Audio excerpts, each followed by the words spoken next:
Happy Friday, all of you beautiful people. I hope you've had an amazing week so far. It's been a busy one. It's obviously been flat out. We've got so much cool stuff going on, and not least of all is tomorrow's big 25-hour workout. So that is going to be epic. Hopefully you've registered. Hopefully you've made a donation. You're taking a bit of a rest day today, maybe one of Kathleen's flows or a little guided walk with Ed, because you've got to save your energy to put in some hours with us tomorrow. If you haven't had a look at that schedule, it looks absolutely epic. All the people that we've got in with it, I'm sure John is starting to get a little bit of nervous, positive energy. We're going to have loads of good faces around with us, and hopefully a lot of you will be there as well. So let me know if you are going to be there. I will be around doing a few things in the kitchen. So we've got some fun on the nutrition side as well. And then all sorts of exercise classes and trainings and whatever going on. Maybe let me know what you're looking forward to and what you're gonna where I might see you on the other side. Today's session is our Friday food for thought, and this came off a request from you guys. So a little bit of chat in the group over the last couple of weeks was about blood glucose control and insulin and diabetes. So I wanted to lay a bit of a foundation for that, give you a little bit of information about it, what it all is, how what we are doing can actually improve some outcomes there, and then some things to think about, lifestyle, particularly diet related, and go into some detail with it. All right. So I'm just going to give everyone a couple minutes to check in and see who all is here. And start sending through some questions. So I'll try to pick up as many of them as I can as we go through, and I'll get to them all as we go. I'm going to bring up a little slide in a few minutes, and we'll go through it with all the background info, and hopefully there's some things there that will spark your questions or make you think a little bit deeper about this all. So just give a minute or two and say hello to whoever's joined us here for a lovely Friday afternoon. Kath is here. Happy Friday to you as well, Kath. Pat, how are you doing? Leslie's here and says happy Friday to everyone. Lashantha is here, also saying hello. What are you guys looking forward to over the weekend? Hopefully, I mean, these are familiar names and less familiar faces, but familiar names at least. And I'm pretty sure we'll see you at some point over the next, well, it'll be 25 hours from 7 tomorrow. Tish says it's a great topic, and thank you. Brilliant. So hopefully you'll learn something. A little bit of technical stuff going on. I am a bit of a geek at the end of the day, so there's a bit of technical info I'll give you. But how we apply it's going to be important in terms of managing blood glucose, reducing risks of long-term health complications like diabetes. Greg is here, very interested in this topic. Brilliant. Jade, how are you doing? It's raining up in Josie. We've got a beautiful sunny day down in Cape Town, and it's nice and still as well, which is great for this time of year because it's normally blowing an absolute gale. Pat, the HIT squad is here, definitely. Shani, this is important for you as you're type 2 diabetic, and swiping in for Coach Leilani. Deline, also saying Joe Big's cold. Ava, if you guys haven't yet, go and have a look at the interview with my favorite granny in Cape Town, Ava Hermans. I think it was, you might have to remind me, I think it was after Monday's 8 o'clock session. Inspiring, absolutely beautiful Ava. So go have a check at that one, guys. Elsa's looking forward to this. I was just doing some research last night about it. Cool. Maybe you can fact check me. Let me know if I get anything wrong. Gabby, how's it going? Tanya, my cooking partner from last night, who's most probably done something in her Instant Pot today again for us. Velda, how are you? Belinda's here and Lindy's here as well. All right, so a couple of minutes in, I might as well jump in and get started on it all. So what we're going to do, I'm going to just bring up some slides for all of you guys and bring it up. I do lose myself when the slides come up, so I'm going to have a peek on my phone as we go just to see if any questions come through. So let me load that up as well.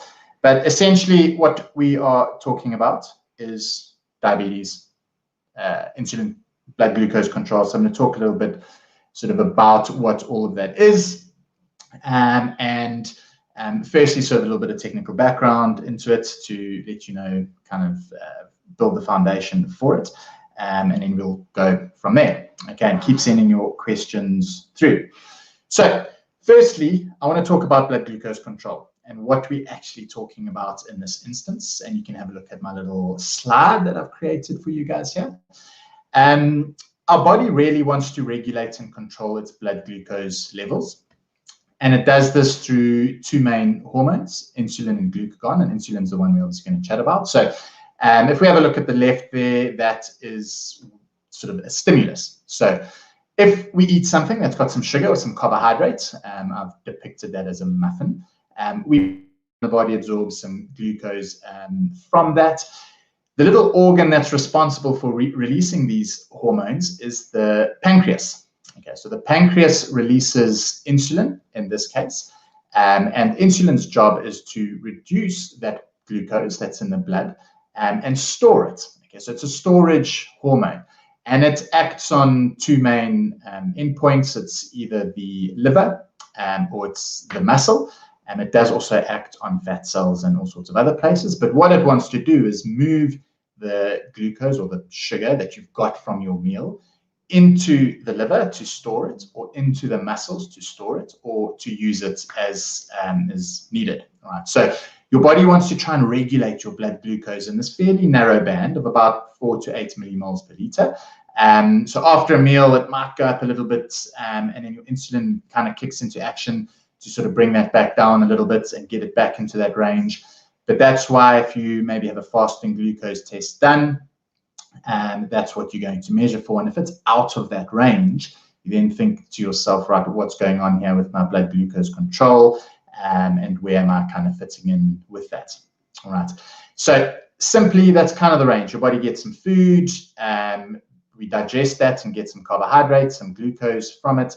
Your pancreas releases that insulin so that it can take it to where it needs to go. All right, and that's normal regulation.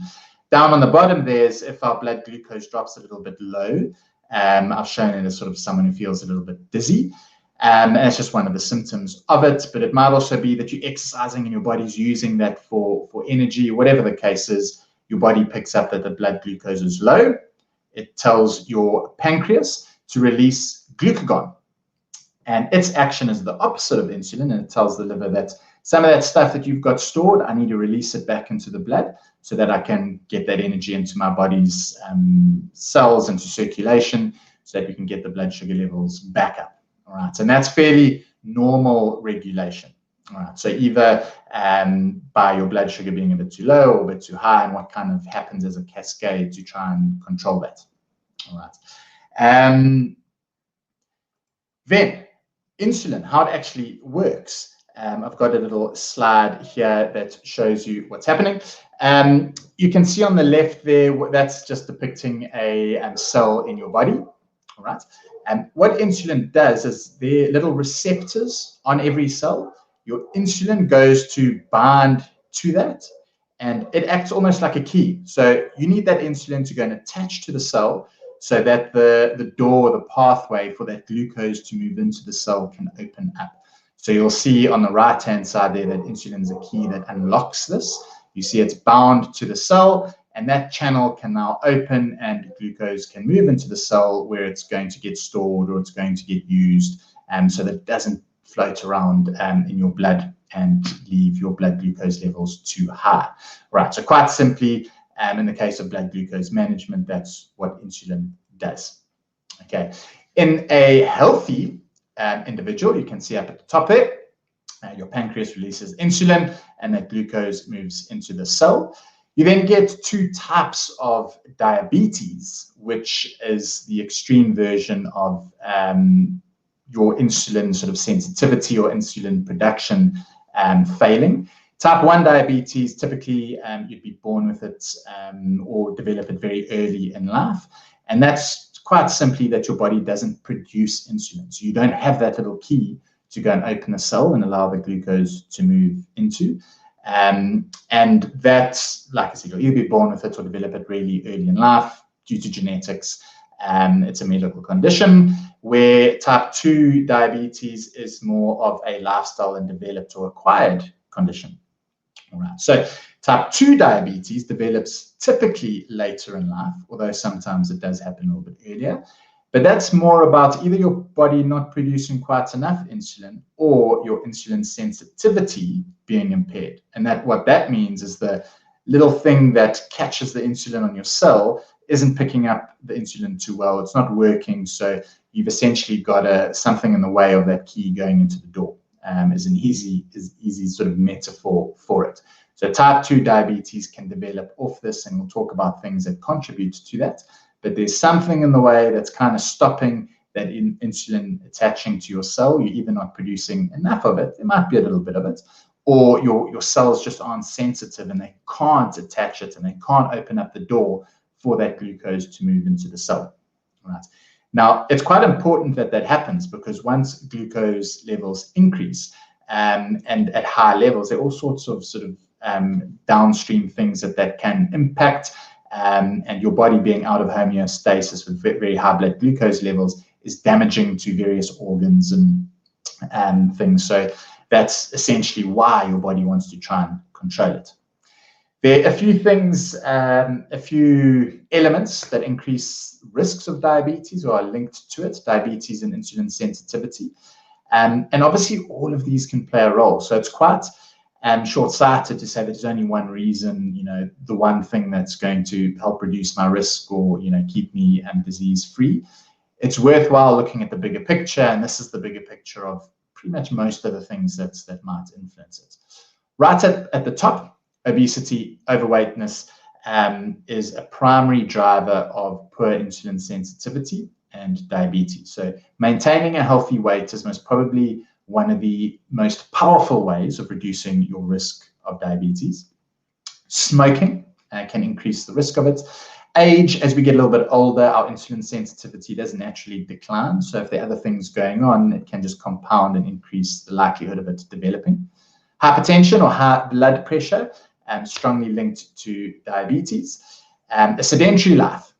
So all of you legends are here with us and not sedentary, now at least, and hopefully going forward. Keeping active, and I'll talk a little bit why sort of in two ways that it's important, but being active, having an active lifestyle is very important from both. It's going to help you control your weight.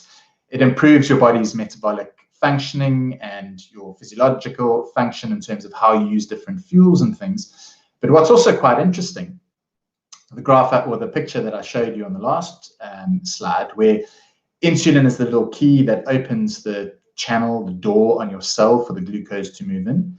Exercise can actually do that without insulin. So you can move sugar from your blood into your cells without insulin during and immediately after exercise. So for type 1 diabetics who aren't producing insulin, it's also, you've got to be careful of your insulin dosing, because during exercise, you won't need as much insulin to help your body control that.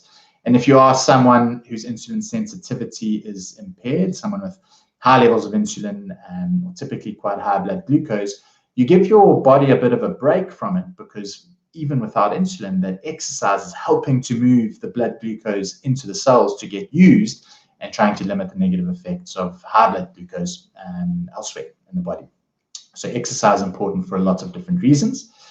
Stress, also a contributing risk factor to development of insulin insensitivity and diabetes. Genetics, if it's in your family, the risk is there, and all these lifestyle elements become a lot more important. And obviously something we're going to talk about a little bit deeper today is poor diet. Okay. So just before I move on to the next slide, I'm going to catch up on any messages, questions that came through. Minnie's here from a hot Overberg, so you guys don't have Joburg's weather. Cool. Linda, thanks to the Jeff family, your insulin's dropped from 12 to 5, so you're no longer pre-diabetic. Brilliant. So someone who was at a stage of the body producing a lot of insulin, and I'll show you kind of how and why that happens. But change in lifestyle, good eating, maybe some weight loss, I don't know, Lindy. But exercise, activity, good focus, maybe some things like stress management, and there might be different things that are going on but a significant change in insulin from high 12s to down under 6, which is fantastic. Debbie's excited about all the different activities, not only the exercise, but the knowledge about this. So I think that's quite important. And if you saw Jono's chat about the one-on-one program yesterday, it's not just the exercise and nutrition, but it's the understanding, it's the mindset, it's the knowledge, it's the skills. If you understand some of these things, the chances are the reason why we're trying to do it for you can stick a bit better, because you can trust us. Hopefully you can understand the motivation behind it and what we're trying to achieve to do it. And one of the big things, by being healthy, training well, controlling your stress, eating well, is limiting risks of chronic diseases like this developing. All right. Greg wants to know, does eating carbs stimulate an insulin response in the liver? Not in the liver, it's from the pancreas. So eating carbs causes your pancreas to secrete more insulin, and that insulin goes throughout the body. So insulin will act on a lot of different cells and organs, muscle. It tells the liver to store some glucose in it. It tells the muscle to do it. It also tells your fat cells to do it. So insulin is quite often only spoken about in the carbohydrate sense, but it's also important for metabolism of fat and protein. So it's a storage hormone.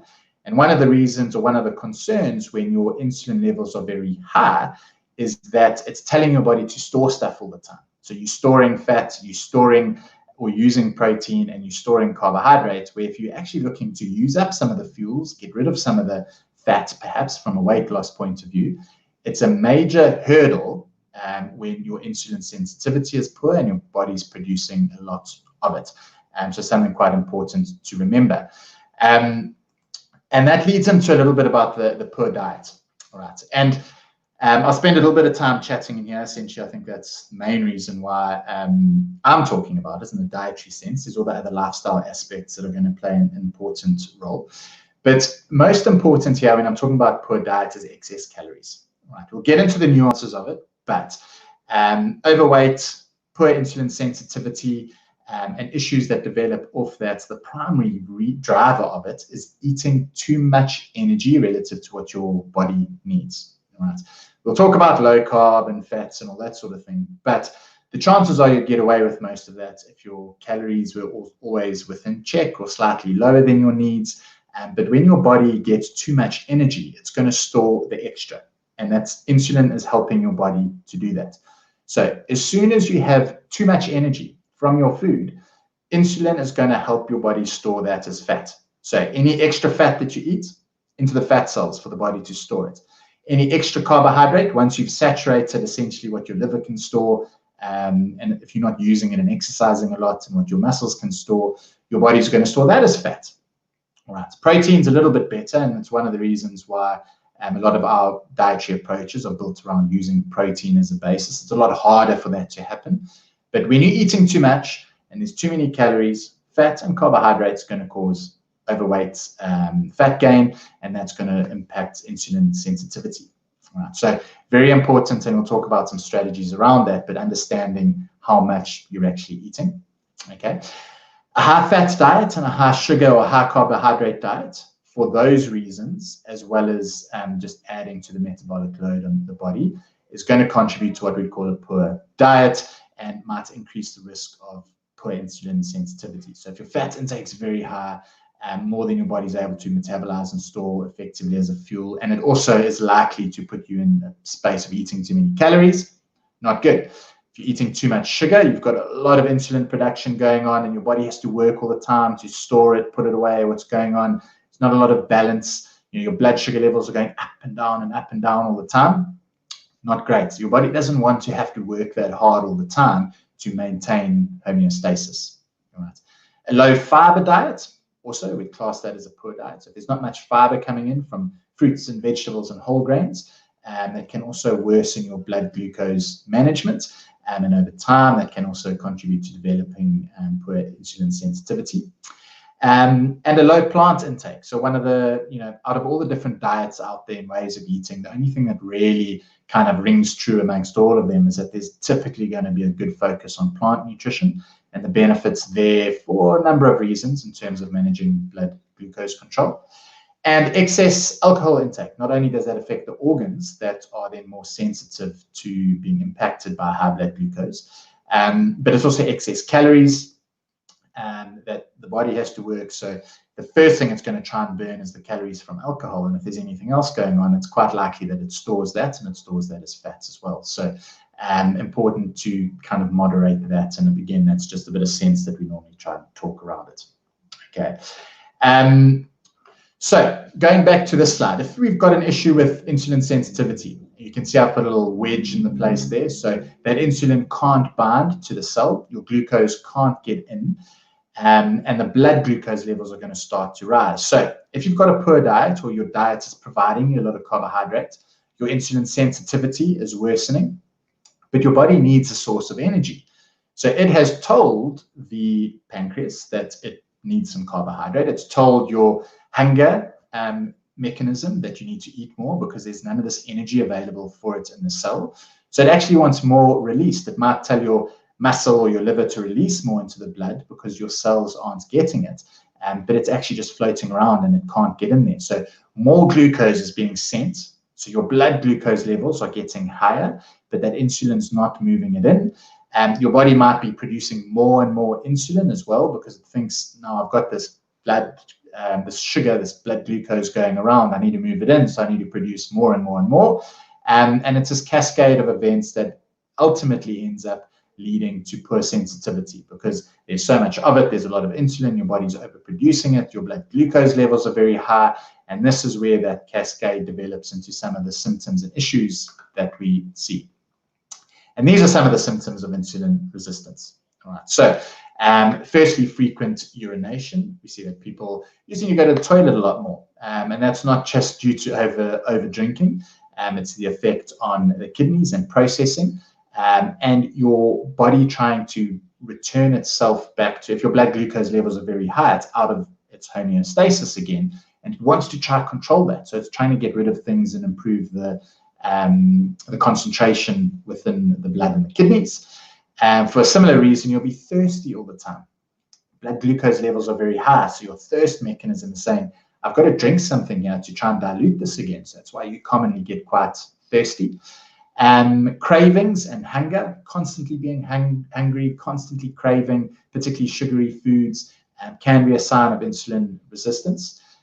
Fatigue, just always tired all the time. Obviously, that's quite a broad one. There are a lot of things that cause that, COVID, but things like, poor sleep and poor recovery, and it's a bit of a vague one, but you tie it into everything else, and it might have a role to play as well.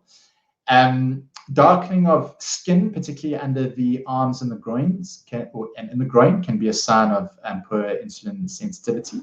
And tingling in the hands and the feet. So high blood glucose levels can start to damage nerves, so nerve connections and endings, and that tingling sensation is actually from chronically high blood glucose that's starting to damage your nerves, and that's how feeling the little tingling in hands and feet can be a symptom of it. So a couple of things just to keep an eye out for. All right. Now, with the poor diet causing all of that, we want to think about some things in terms of how we can control it. Right. Obviously, all the other lifestyle elements and all those other things are very important, but just to give you an idea of how important nutrition can be and how we can play around there with that. Firstly is getting your portions right. All right. Quite simple. If you're eating too much, you're increasing that risk, particularly if those other issues are all contributing as well. Knowing what those portions are, that's the beauty of the one-on-one program, is we give you those portions. You learn a little bit about your body and what you sort of need. You can also do it through a bit of trial and error and maintaining a good weight, losing a little bit of weight if you need to. It means your portions are smaller than your body's needs, so that you can get the weight down. But a big focus on eating the right portions of food is important. All right. Secondly, combining protein, fiber, and fat, which you will see, you hear me talk about it all the time. It's our first principle on our sort of approach to nutrition. One of the reasons I combine those three things together is that's how we get effective blood glucose control. All right. If you get carbohydrate from a food, if there's something else with it, if there's protein with it, if there's fiber with it, or if there's fat with it, it slows how quickly your body is going to digest that and absorb it. So it gives your body a bit more time to metabolize it and send it to where it needs to go, instead of getting these spikes of glucose all the time, and it's got to work hard to store it, and you're getting that fluctuation of blood sugar going up and down. Right. So combining protein, fiber, and fat in every meal is a good way to help control your blood glucose levels. And that also keeps you a bit fuller for longer, because you don't have those dips when your body says, hey, I'm hungry, I need to eat again, because you've sort of over-secreted insulin to try and get rid of it. So it just gives you a slightly better balance. Right. Central to all of our plans and our way of eating and everything is combining those three things in every meal and every snack, instead of just having carbohydrate on its own. The third step is to eat more plants. Right. With plants, you're going to get fiber, which is fantastic. You're going to get all sorts of other vitamins and minerals and things that may or may not impact it as well. But we know plants are very healthy. They're typically low in energy. They're going to give you a lot of nutrition, a lot of sort of nutrient density. So if your plate has a bigger component of plants on it, the energy content is going to be a bit lower. You're going to get all sorts of other things in there that are going to help your body control and digest and absorb glucose a little bit slower. And typically, there's not a lot of carbohydrates across it. The fourth step would be to moderate carbs and fat. All right. I'll talk about treatments in the next slide, but there's no need for us to go high carb or high fat in either way, unless we're sort of endurance athletes who's training 15, 20 hours a week and we need a hell of a lot of fuel. But for most of us, typical folks, a moderate to low carbohydrate diet is going to be all right. A moderate to low fat, depending on your tastes and preferences and needs, is going to be all right. Too much of either of them is going to contribute to it being a poor diet and possibly the risks that we're talking about. And then to look at your other lifestyle impact. So your stress levels, your sleep. Are you smoking? Are you having a little bit too much alcohol? Are you exercising? What is your weight like? All of those things are going to contribute as well, but diet can be central to a lot of them, but you need to see them hand in hand to try and improve your blood glucose levels. The last two there, which I've just split down on my list because they're essentially topics on their own, but we're learning more and more about gut health and how that impacts blood glucose control, how your body digests carbohydrates and how you absorb it. Poor gut health can be linked to poor blood glucose management, and over time that can lead to insulin sensitivity issues. So focusing on gut health, and we've chatted about this in other eds, but a very important part in terms of our body's physiological response to food and how we metabolize things. A conversation would be incomplete without it. And then there are some functional foods that might have a bit of an impact in terms of how your body's sensitivity to insulin and glucose. And there's some interesting things there, various herbals and spices and whatnot. But some of it's a little bit too early to say if there's a close enough correlation, or at least a cause, but something that I think needs a bit of attention anyway. All right, treatment. The last aspect of what we're trying to talk about, this is my last slide. I just want to try to bring up all my comments again so I don't miss anything. But the first one might be medication. And medication will depend on your level. So if you're a type 1 diabetic, you're going to be on insulin. Your body's not producing any of it. So you will need to provide that from a patch or an injection. You're providing your body with the hormone to act on the carbohydrate, which is matched to your diet, your dietary carbohydrate load. So the number of units of insulin matches that. A type 2 diabetic who requires insulin can be severe enough to require insulin. So later in life, your body's not producing any of it. And you could also need insulin. So the extreme level of sort of type 2 diabetes would need insulin treatment. But otherwise, you might use, a doctor might prescribe insulin sensitizers, or either medication that helps your body produce a little bit more insulin, or helps improve how sensitive your cells are to it. So those are the typical sort of medical treatments that are out there.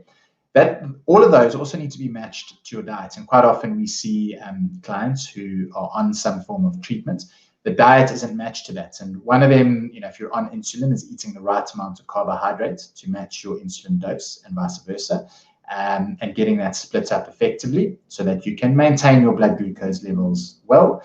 But also your other medication in pill or tablet form, the timing of that around meals, making sure that you're eating relatively at the right time relative to your medication so it acts effectively. It's not just I'm on medication and I'm eating, it's trying to tie those things in as well to get better blood glucose management out of it. So it might be, are you having it before or after a meal? Those sorts of things is important to kind of discuss either with your doctor or a dietitian. Right. So medical treatment would be one aspect. Lifestyle or dietary wise, there are three things I'll mention in terms of treatment for it. Exercise and general diet. So if you're eating well, the last slide in terms of general diet, if you're following those principles, you're active, you're maintaining a healthy weight, you're controlling the other lifestyle elements, it's a form of treatment. And quite often it's going to be the first step. If you are diagnosed as having poor insulin sensitivity or pre-diabetic, because if lifestyle is out of whack, you can change that and you can improve your sensitivity and help move backwards. Taking it a little bit further, a very low calorie diet can help reverse insulin sensitivity issues. So that means, lower than sort of 1,000 calories a day kind of thing, get body weight down, reduce carbohydrate load, improve insulin sensitivity. It is effective, but that needs to be done under sort of care and supervision. Very low carbohydrate diet can also be effective because you've taken the carbohydrate load out. Your body doesn't have to produce as much insulin anymore. You can improve your metabolic flexibility out of it. The extreme version of that is a ketogenic diet, which in certain instances can also be effective. But that sort of varying levels of severeness in terms of first focus on exercise, general diet and lifestyle, then maybe start dropping the carbohydrate or start dropping the calories so that you can improve it. Then you might go sort of very low carbohydrates if you need to, all based on constant measuring of what my insulin levels and blood glucose doing. So it's a bit of a journey. Not really, unless it's quite severe, you wouldn't start at the end and take it from the severe approach. And the last one is bariatric surgery, which is also an effective treatment for insulin sensitivity issues. And interestingly, for a couple of reasons. One, reducing calorie intake and helping to get weight loss sort of going pretty quickly. So particularly for morbidly obese patients, bariatric surgery works in that way. But there is also an influence in the surgery alone in terms of hormones that the stomach produces and the gut produces and how the gut functions and the immediate impact immediately after surgery. So there are some things there, but it is effective, provided you're also making some other changes to your exercise and lifestyle and diet along with it. All right. So those are typically the treatment issues that we'd have a look at. All right, that's the background information. Those are all of my slides. So I'll take them down and I'll get to a couple of questions that came in as we were going. And we'll see. Let me take my screen down and I can see what you guys were having a chat about. All right, quite a few here. So let me just scroll back a little. Brennan, you're a type 1 diabetic, take daily insulin, use a Libre patch to monitor my glucose. Brilliant. So type 1 diabetic requires insulin. You'll know very important, or how important it is in terms of the management of it, and how sort of sensitive judging your diet relative to insulin load is, and maybe also about exercise. Once you're exercising, how that affects your blood glucose control. But diet's still obviously very, very important. All right. Lindy, your endo told you to cut out white starch. Best thing you did. So by cutting out white starch, what you would have done is just dropped your carbohydrate load. So it is an easy way to kind of do it. And there's no fiber in white starch typically. So you're not getting anything that's going to help slow the carbohydrate absorption and metabolism. So it's a good way to kind of start. Cool, Sharon, what is the tingling? When I sleep at night, I get terrible pins and needles in my hand and fingers. Is that the same thing? Not necessarily. So if you're sleeping at night, it might be more down to you being horizontal. So it could be a blood pressure thing. It could be the way you're sleeping, the blood flow. So unless you've got insulin or blood glucose control issues, it wouldn't be directly related to that. But it could be neural or blood flow, or obviously if it becomes a bit of a concern, you just got to chat to your doc about it. Right. Karen, you were insulin resistant when you first started on Jeff, but your last blood test, no longer. You're now in a normal range. Actually, got a little bit of goosebumps. You know, reading that sort of thing is epic. So Karen's really jumped at this thing. She's had an epic journey. It's been quite cool to kind of see and interact. And that's the sort of thing that makes what we do so special. Knowing that you put a bit of effort into yourself, you invest in yourself, you work hard, you focus on your lifestyle, and how it can act as a treatment, your diet and your exercise, and moving from a case of having a pretty sort of serious medical concern to being in a normal range now is amazing. Kieran, well done. All right. Just some access. I'm going to keep scrolling down. Keep sending any questions that you might want to know. Tanya, how's it going? You're going to catch up later. Nikki, number one is really focus on this to get it right. Number one, do you mean by portions? And if I'm going to speak to that and assume that you mean by portion control, for most of us it is. We can actually get away with food choices quite often when we get our portions right. I think it's the most important part of either doing the trial and error yourself and kind of working it out, or working with someone to understand your body a little bit better, how much you need to eat, how it affects you, how it affects your energy levels, your training, your weight, your hunger. Because for a lot of us, it's not that intuitive, but we want you to get to a point where knowing how much to eat is intuitive. Your body tells you, it becomes habit, it becomes normal. It's just a way of life after that. But putting the effort in is really why it's so important. And that's, you know, the value of the one-on-one as much as anything else is that. It's starting to learn that and see kind of how it all comes together. The longer you practice that, and the more you start to work at it, the better it's going to come for you. Right. Just guys chatting to each other. Yeah. So that Libre sensor is amazing.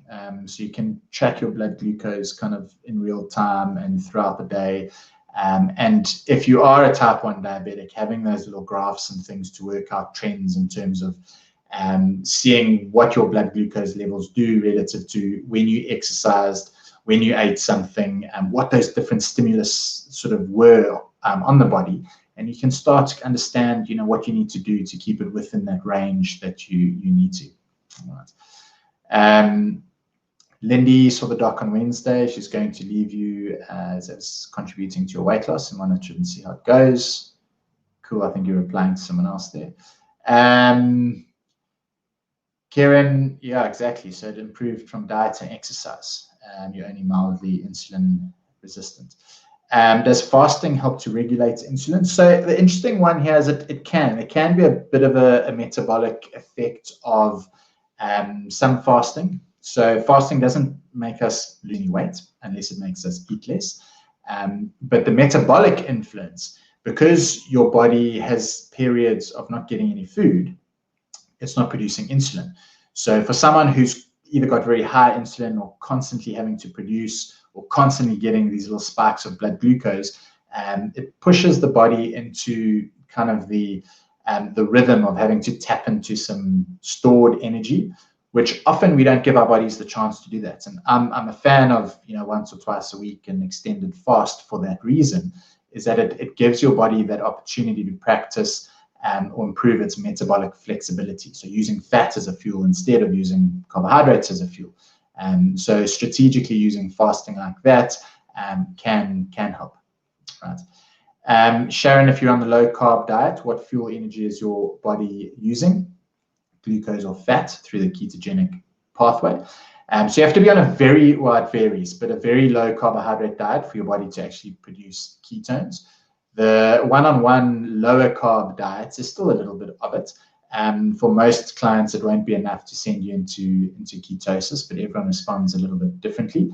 So your body will still have some carbohydrates. So from the diet, from the vegetables that you're eating as well. And then whatever you've got stored in your liver or your muscles, it's going to use a little bit of that. But your body also uses both fuels pretty much all the time, just in various concentrations. So it'll tap into glucose and fat at the same time and use a little bit of both. It's not like a switch of one or the other, except in exercise when you're training in very high heart rates, your fat metabolism will almost switch off. But other than that, there's always kind of a little bit of both at play. The further away you go from a meal, the less your body's going to use carbohydrates and start to use more and more fat. And also, if you're exercising, that might change a little bit. All right. How do you know if you're insulin resistant? Nikki, you'd have a blood test done. So screening for it, which I didn't mention, thank you, that's a very good question. Simple blood test, your fasting insulin levels, and also a ratio between your insulin and your carbohydrate would give you an indication. You can also do for glucose sort of sensitivity, you'll do a glucose tolerance test. So you could go into the lab, you'd be fasted, do a blood test, you drink a little solution of carbohydrates and see how your body responds to it. So it is a sort of a, well, that's a little less simple because it takes a bit of time to hang around in the lab to test it. But a fasting insulin level and tracking it over time is quite valuable to see what's going on. Thoughts on reversing type 2 diabetes completely for someone been on medication? It's not common, but it is something that's possible. And it depends what sort of medication you've been on. If you get to the point of requiring insulin because your pancreas has stopped producing it, I'm not aware of too many instances of it happening, but where it's an insulin sensitivity issue, we do know that we can improve that quite significantly. So lifestyle and diet definitely can move that around. All right. Nikki says, tingling, also check your neck and back. Yeah, so nerve, if something's going on there, something's caught, something's going on. You had high cholesterol, so I didn't touch on it, but one of the effects of raised blood glucose and insulin is raised cholesterol levels and triglycerides, and they go hand in hand. So improving both of them is an outcome of kind of what's going on here. All right. Cool. I think that was the bottom of all the questions. Cool. Yeah, Nikki, portion control. All right. Lovely. Guys, I hope that was informative, not too technical, but gives you a little bit of an understanding of what insulin is. There's nothing, it's important for us, how it acts, what its role is in the body, and helping to control blood glucose control, and what we can do from a lifestyle and particular dietary sort of focus to try and improve it. If you've got any more questions, please send them through. Happy to answer as anything comes. I think I got the ones I saw, but if I missed anything, I apologize. And enjoy the rest of your Friday. Remember, tomorrow, bright and early from 7:30, join us. If you haven't had a look at the lineup yet, go and check it out. Register, get some donations in. Let's get the vibe going. Have a nice early night tonight. Get some fuel in so you can put some hours in with us tomorrow. Really looking forward to it. All focus on tomorrow's 25-hour challenge. Let's give Captain Jono all the support he needs, guys. I'll see you guys tomorrow a couple of times. Until then, I'm over and out. So cheers for now. Bye-bye.